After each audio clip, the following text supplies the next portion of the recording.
Morning. How you guys doing?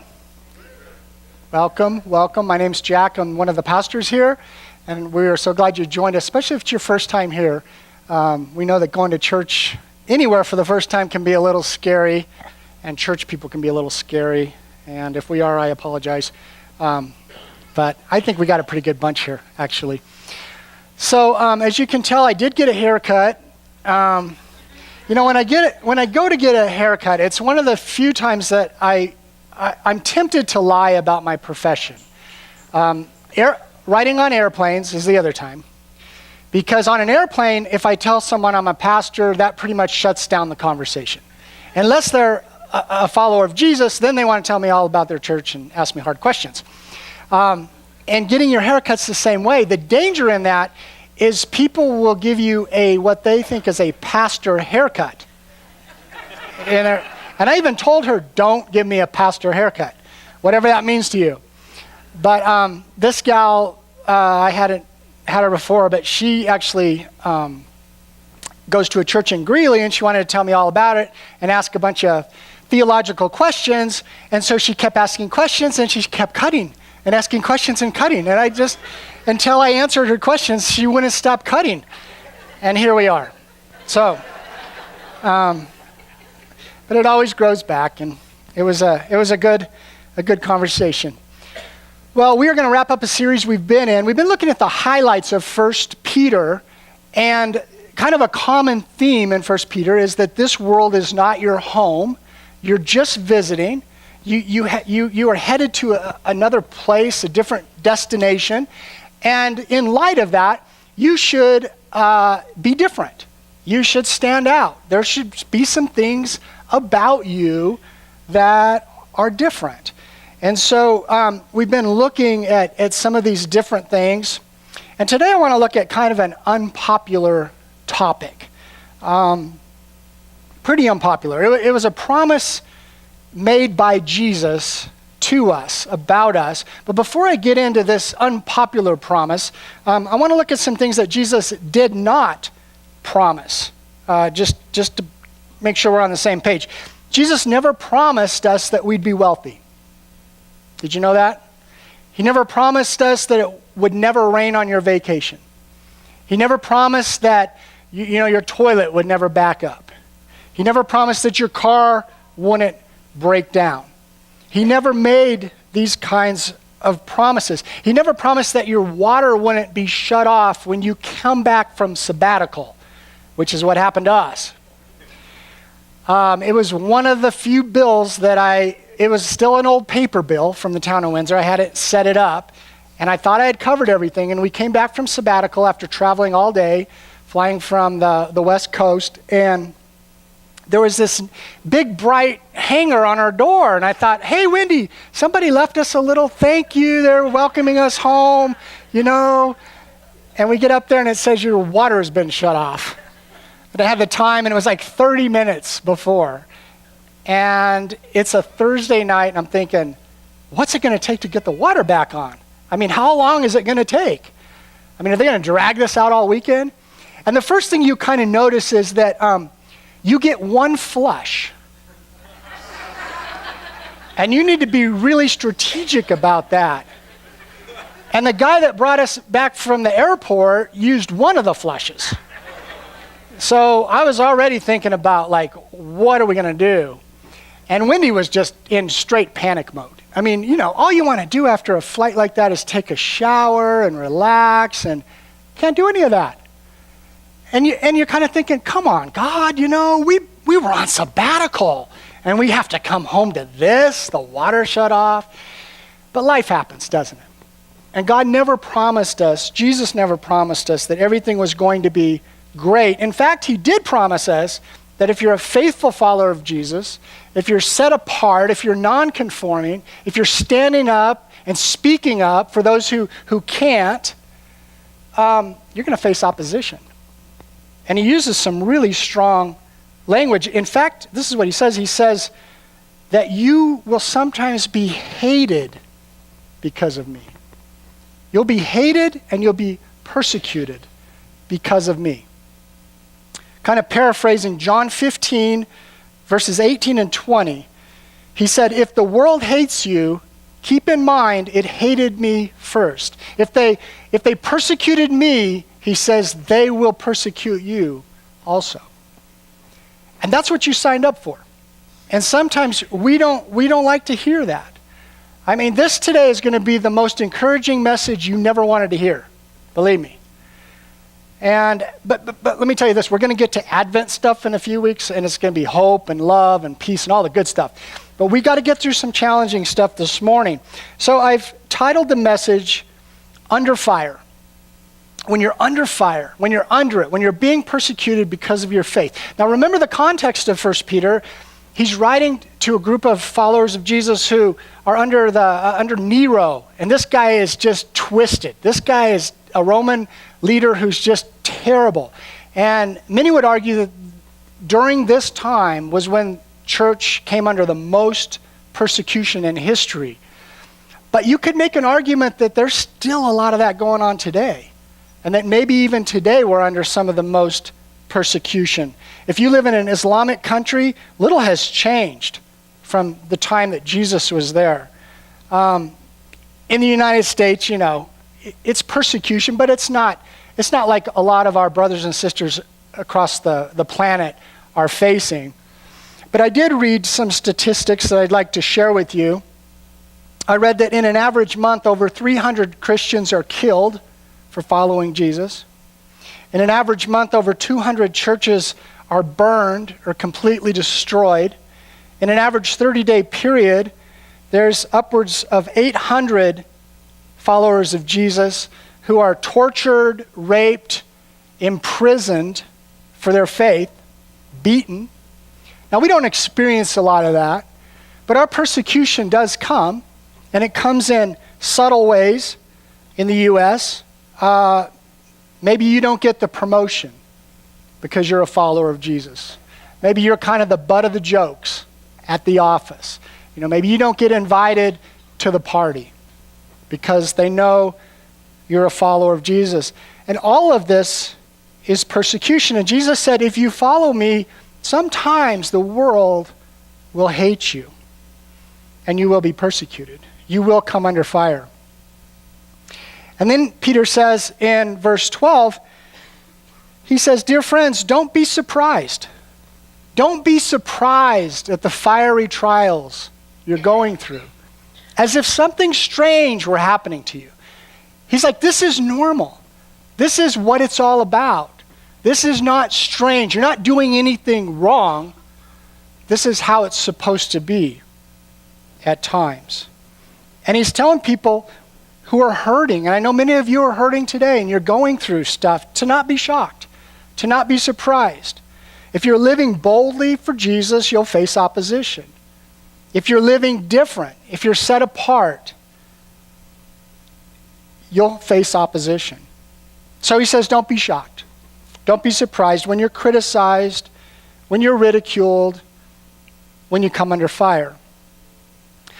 Now, if you're here today and you're listening to what I'm saying, you're thinking, you know, that just doesn't describe me. Like, I never take any hits for my faith. Like, nobody ever gives me a hard time. I really don't really get what you're talking about. A great self-evaluation question, maybe a hard question to ask, is why? Why not?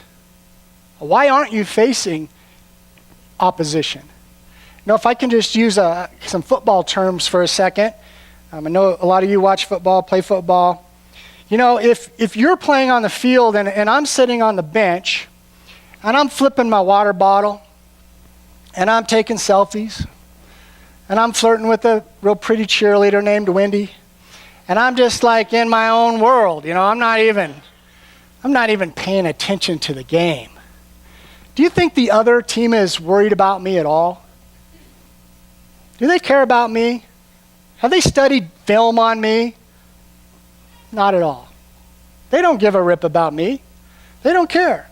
I am no threat to them. Now, on the other hand, let's say I'm a really good player. Last week I scored 3 TDs and the other team couldn't stop me. What are they going to do? They're going to study me. They're going to double team me. They're going to say, you need to take that guy out of the game because he is messing up what we're trying to do. And it's much like this in the spiritual realm and in spiritual things. If you're no threat, then you're not going to face any opposition. And many people live their life like that. Well, I'm part of the Jesus team. They gave me a jersey. I've got a number. I show up to some games, Christmas, Easter, but I'm not really in the game. I'm not really engaged. I'm really not a threat. I like it over here on the bench. This is a nice place for me to be. I'm not praying for any miracles. I'm not intercessory for anybody, any people I know. I'm not really loving my neighbor like Jesus said to do. I'm not helping the poor. I kind of like it. I know I've got talents and gifts and stuff to offer, like if I get in the game, but I'm happy to just let other people, play the game. I never say, can I pray for you right now? And just, invite God's kingdom to come in people's lives in the moment. I'm probably not making a whole lot of difference, but they gave me a jersey, and I'm part of the team, but I'm not really representing him boldly. And in this example, the enemy takes no notice. He takes no notice of us when we're like this. But the moment you engage, the moment you step onto the field, everything changes, and you will feel that opposition. And some of you are going through it right now. You had a week like this. You know exactly what I'm talking about because you're on the field and you're in the game and you're standing up and you're making a difference. I mean, imagine a soldier enlisting, going through basic training, coming to the war, and then coming back to his commanding officer and saying, "They're shooting at me. I didn't expect that. What's going on?" And the commanding officer says, "What did you expect?" And so many times, as followers of Jesus, we need to realize that it's not a playground. It's a battleground. What we signed up for is not a playground. It's a battleground. And there will be casualties. And there'll be times when you will be hated because of your faith. There'll be times when it will cost you something. And if it doesn't ever cost you anything, you need to ask the question, why? Why? Ephesians 6:12 says from the New Living Translation, "For we are not fighting against flesh and blood enemies, but against evil rulers and authorities of the unseen world." There's a battle going on. There's a battle going on over you. There's a battle going on over your marriage. There's a battle going on over your kids. There's a real battle going on. And he says it's evil rulers and authorities of the unseen world, against mighty powers in this dark world, and against evil spirits in the heavenly places. And when you engage, you will face opposition. And Peter says, don't be surprised. Don't be surprised. This is how it is supposed to be. And I think if he were writing this message today, he would taper it to someone in the Middle East. He'd say, don't be surprised if you lose a loved one because of your faith. Don't be surprised if your entire family disowns you and they won't speak to you. Don't be surprised, to the freshman girl at university. Don't be surprised if you don't get asked out on another date when you take a stance of purity, because you'll face opposition. Maybe to you and me, don't be surprised if people make fun of you because you go to church and you give your time and your energy and your resources. And they hear about that and they go, what are you, crazy? What's wrong with you? Don't be surprised if you don't get the promotion because of your faith, or if you don't get invited to the party, or you're not the cool person. Don't be surprised when you come under fire, because you're in the game, you're on the front lines, you're engaged, and you're making a difference. And then he says, verse 12, be very glad. Be very glad, because these trials make you partners with Christ. People say, I want to feel close to Jesus. I want to be close to Jesus. Well, here's a way. It's not the the way we would think about or the thing we're looking for. But he says, when you're persecuted for your faith, you are partners with Christ. He goes on to say, so that you'll have this wonderful joy of seeing his glory when it's revealed to all the world. This is so counter to our culture. This is so counter to what I want. Because for me, the message usually is to pursue comfort. To pursue comfort at all costs. Not inconvenience, not suffering.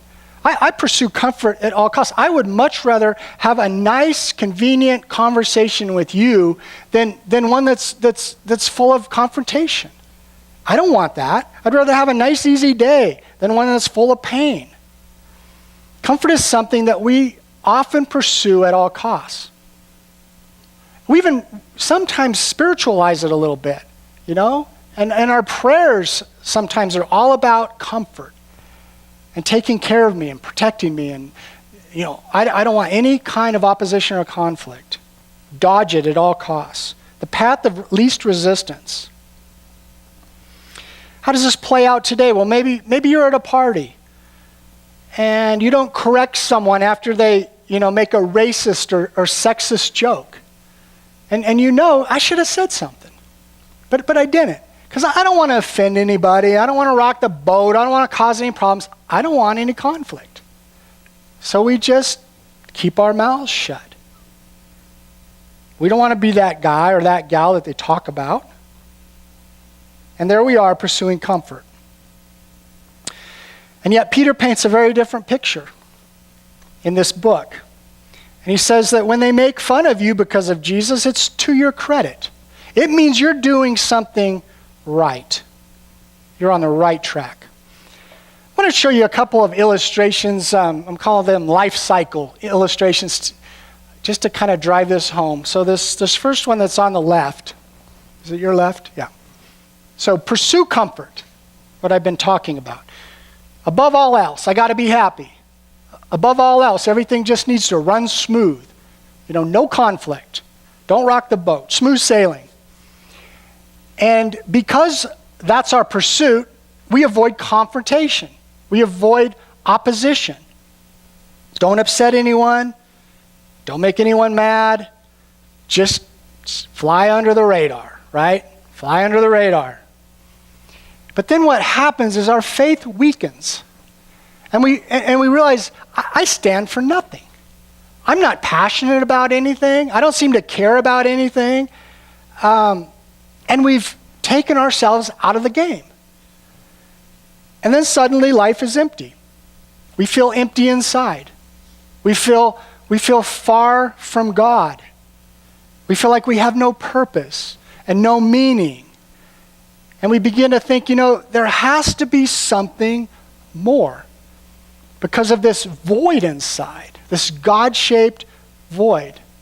And we feel that emptiness. And we feel that lack of purpose, and what do? We pursue comfort. And like some crazy Groundhog Day, the whole thing starts over again. And we find ourselves in this pattern over and over. I think there's another way to live.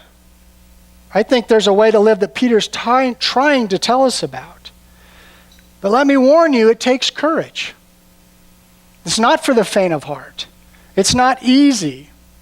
And the only way you can live this way is first by realizing that you are a foreigner, that you're a sojourner, that this world is not your home, that you're just visiting, that you have a different destination.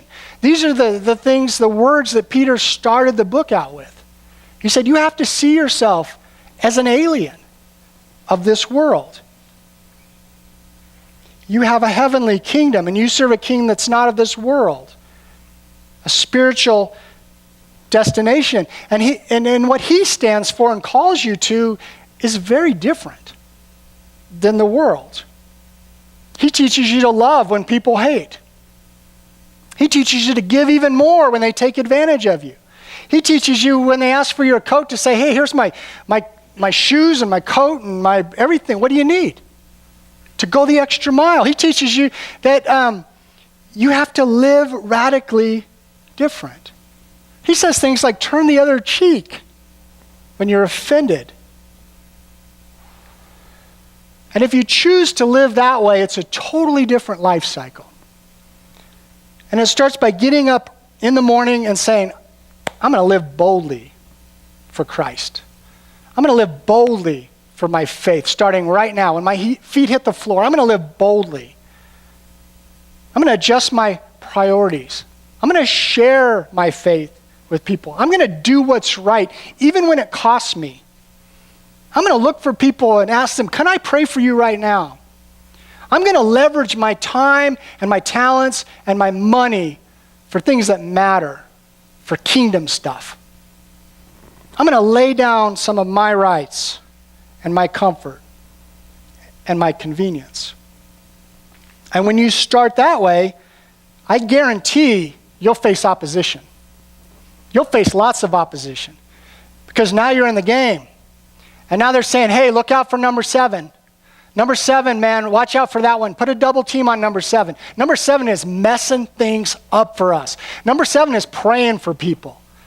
Number 7 is like, we don't even want to mess with 7. Actually, do whatever it takes to take her out of the game. Get her out of the game. Hurt her. And that's the opposition that comes. And when you live that way, your faith becomes stronger.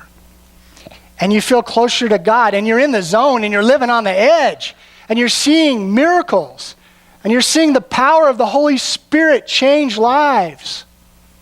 And you feel in sync with His Spirit. And now there's an increase. And suddenly life has meaning in Jesus. And you feel like you have purpose. And you realize the things that you were made to do and created to do. And the void is suddenly filled. And His Word becomes alive. You see things in the Bible that you're like, I've been reading that all my life. And now it's alive. It totally means something different and new. And you witness His power. And you see life and people and politics and all of it. By the way, did I say this earlier? Get out and vote. Pray and vote. Pray and vote. And you begin to see all of those kinds of things through a different lens. And you know what you do? You do it again. You live boldly. You live boldly. And it's a great life cycle. And I think it's the life cycle that Peter is calling us to. And a great question for all of us is, which cycle of these two most represents you recently? Has it just been, I got to avoid any kind of persecution? Just anything like that, I've got to avoid it. And then he goes on to say in verse 19, so if you're suffering in a manner that pleases God, keep on doing what is right. And trust your lives to God, who created you. For He will never, ever fail you. He will never, ever fail you. Sometimes it's going to cost something. It's going to cost you something. But God will use it for good. He'll use it to strengthen you. I got a story I want to share. Some of you have heard this story. I'm telling a story on my son Riker. And he was, I think he was 16 or 17. And we sent him to Florida with this baseball team. And at first I couldn't make it down, so he flew in early and then I got to go later. But it was an all-star team of kids around the state, and it was coached by 2 ex-professional baseball players. So these guys haven't really even hung out or met. And they fly to Florida, they're in a van, and they're driving around to find some place to eat dinner. And Riker's sitting in the back of the van, and one of these coaches looks back and says, hey, we're going to go to Hooters for dinner. Does anyone have a problem with that? Now, I don't have anything against Hooters, but in our family, that just wasn't a place that we went and had dinner. And, we felt like kind of how they treat women and asked them to dress and things like that. Just didn't line up with what we were about. So you got to, picture this. The kid's, he's like 16 or 17, and he's in the back of the van, and he says, yeah, coach, I have a problem with that. And he told me all 16 of these kids looked back at him. And we're like, what? What is your deal? He doesn't even know these guys. What? And so he said the coaches had a little powwow. And then one coach took all the other kids to Hooters. And the other coach took Riker to this really nice Italian restaurant. And they sat down at dinner. And the coach said, hey, Riker, I want to tell you something. I didn't want to go to Hooters either. But I didn't have the guts to say it. And you did. And I want to thank you. And dinner's on me tonight. And he said the dinner was really expensive. Now, fast forward, they're there all week, and he and a couple of buddies that he had just met are walking around a mall, and there's some guys there just, asking questions and handing out flyers, and they say, hey, if you guys died today, do you know where you would go? And Riker had just made this new friend who was an only child. His dad was a very successful surgeon in Denver. And he said this kid just had all kinds of money. He had all kinds of cash. He was buying everything and paying for everybody. But he seemed kind of lonely because his parents would just give him money and kind of send him on his way, and they were too busy for him. And this kid looked at those guys and goes, I don't know where I'd go, but Riker knows. Just based on, the whole other thing. So later on, this kid pulls him aside and he says, no, really, what's the deal? Like what happens when I die? How can I know? And because he was willing to sacrifice a little bit in that moment, he was able, a few days later, to have this great Jesus conversation with one of his buddies. I think Satan overplays his hand. We're always like, man, the church is being persecuted, the church is being persecuted. But every time the church is persecuted, the church grows. Every time. And when you're persecuted and you go through hard stuff and you struggle, your roots go deep. Your faith gets strong.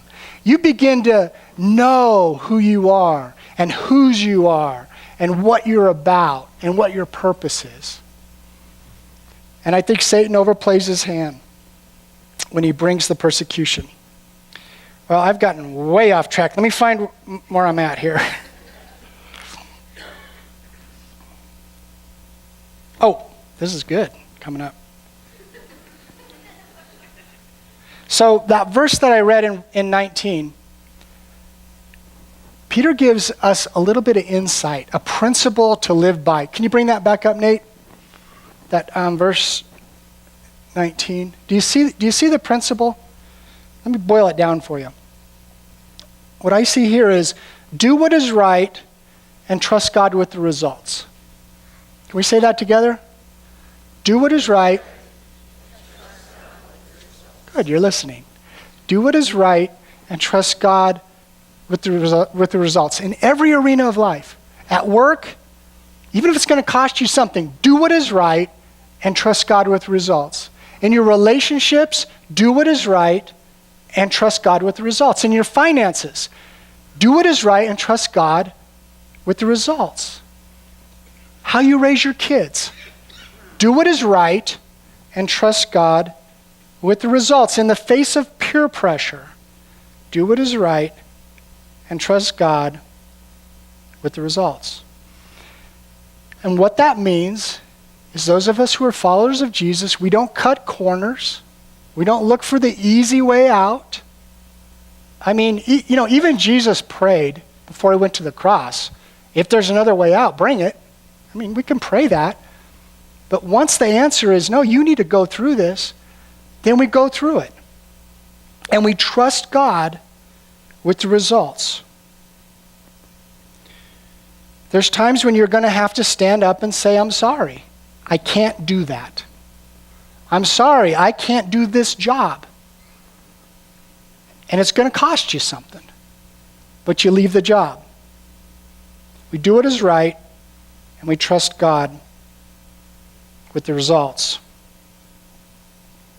As long as you're suffering for doing something good, keep on doing that. And trust that God will never, ever fail you. But here's the deal. If you are like this world, if you look so much like this world, if you're not set apart in any way, this world will love you as its own. No persecution will come. But when you are just visiting, you look different. You live different. You face opposition. Your relationships and standards are different. You're a different kind of employee, and you're a different kind of boss. You're different. And when persecution comes, it causes us to ask, what do I stand for? What am I about? What do I believe? Well, let's wrap it up. 1 Peter chapter 5, verse 6. This is how Peter wraps it up. After saying all of these hard things, this is what he says. He says, humble yourselves under the mighty power of God, and at the right time, he will lift you up in honor. Meaning you're going to get through this. It's going to be hard for a little while, but he's going to lift you up. And he's going to honor you. Until then, verse 7, give all your worries and cares to God, for he cares about you. He's not just sitting over to the side watching you go through what you're going through. He's there with you. And he feels what you feel, and he says, give it to me, because I care about you. Verse 8, stay alert. Watch out, for your great enemy, the devil, prowls around like a roaring lion, looking for someone to devour. Stand firm against him and be strong in your faith. Remember that your family of believers all over the world is going through the same kinds of suffering you are. The Bible talks about a great cloud of witnesses. And it's like they're cheering us on. We used to sing a song like this great cloud of witnesses, and they're cheering us on. Sometimes I think about, and these are the people who've been through the suffering and now they're with Jesus. Sometimes I think about my grandma, and she's with Jesus and she's cheering me on. She's like, Jack, I know it's tough. I know you're having a hard week, but trust me, you can make it. You can make it, and it's going to get better. He says, remember, there's lots of people, lots of family of believers that are going through the same kinds of suffering. Verse 10, in his kindness, God called you to share in his eternal glory by means of Christ Jesus. So after you have suffered a little while, that doesn't seem like a little while, does it? When we're in it. I mean, we see people that really suffer their entire lives. But Peter's talking about eternity. This is an eternal, forever perspective. He's saying, look, on the other side of this, when you join that great cloud of witnesses, it's going to seem like a little while when you look back. So after you have suffered a little while, what's going to happen? He will restore you. He will support. He will strengthen you, and he will place you on a firm foundation. All power to him forever. Amen. So I know a lot of you are going through it. And he says, give it to him. Cast your cares on that. Ask for prayer. That's one of the ways we do this, is we ask for prayer. And we got a whole prayer area back there, a little banner.